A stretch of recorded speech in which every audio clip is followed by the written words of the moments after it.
Hola, me llamo Giovanna Ribes y soy productora, directora y guionista. Bueno, en realidad yo creo que soy directora, sobre todo.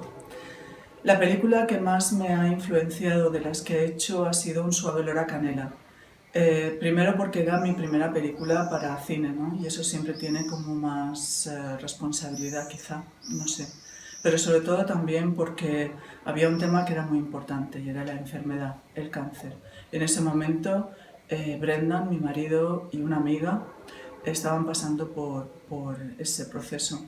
Y la verdad es que justo durante el rodaje incluso tuve que ir a alguna sesión de quimioterapia. Todo lo que hay ahí en esa película forma parte del día a día de mi vida, no solamente como creadora, en la que me siento conectada, sino también por el proceso en sí mismo de la enfermedad. Las flores, las luces, el color, Valencia está impregnada en ella y toda mi emoción y todo mi amor.